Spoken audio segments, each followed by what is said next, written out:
Definitely don't want to raise taxes on these guys. It just destroyed the economy. All right, let's look at this Wall Street Journal. We got this guy right here. Josh Harris, an Apollo co-founder, faces numerous obstacles as he tries to move past the company's reputation for throwing sharp elbows. I don't even care about that. I don't even care about that. What I care about is a $433 billion Wall Street giant has a reputation problem. It's his job, this guy's, to fix it. All right, so this company's been known for its cutthroat culture, sharp-elbowed approach to deal making. A co-founder is trying to change that as it's thrust in an unwelcome spotlight. Why is it thrust in an unwelcome spotlight? Oh, look at this.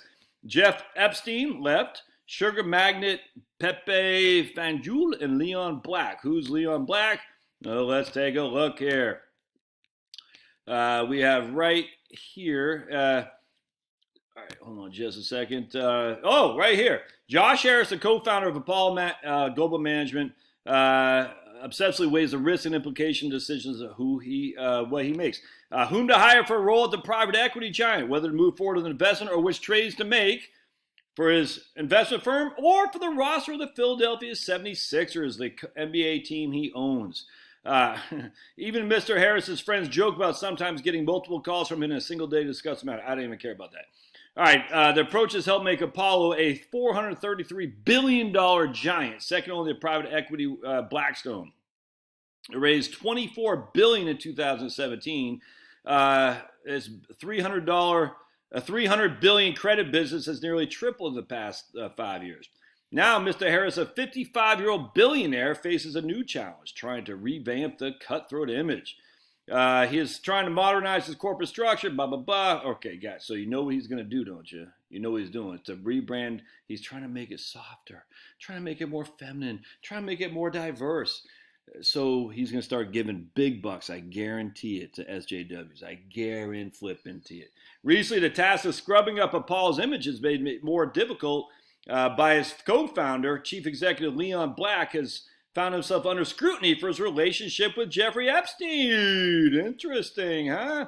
In a conference call Thursday, Mr. Black offered his most detailed public account yet of his ties to Epstein, to whom he has said he paid millions of dollars annually to provide estate planning, tax planning, professional services to his family in partnership from 2012 to 2017. So this guy has paid Epstein millions of dollars annually to provide estate planning, tax, and professional services.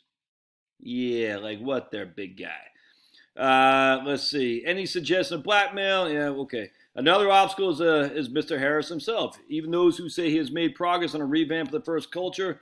Okay, I don't care. Don't work there if you don't want. But I want to show you guys something. Hold on a second.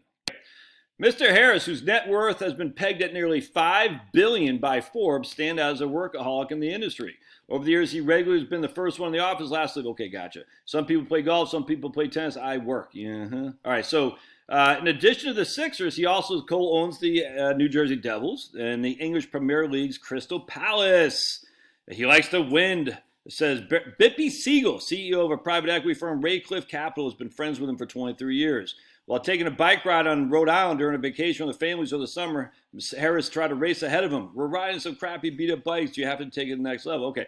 What? Look at this. Now he's found greater personal and spiritual contentment in his recent years. He consults with his rabbi. He enjoys spending time with his 5 children and has been devoting more and more time to his philanthropic. I can never pronounce that word. Philanthropic. There you go. Efforts with his wife of 25 years, a former Citigroup banker. Pablo, would you stop? Pablo, stop it. The wife who's a prominent Citigroup banker, Marjorie. All right, they got 5 kids. More power to him.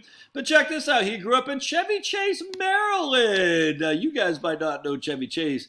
The rich kids all went to BCC, Bethesda Chevy Chase High School. When I was in high school at Silver Spring in Blair.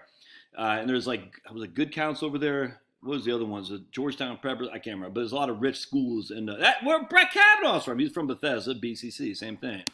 He's the son of an orthodontist. Yeah. In high school, he worked hard. So he's only 5 years old, this guy. In high school, he worked hard on wrestling and competitive sports and eventually landing a spot at University of Pennsylvania, Wharton. Yeah.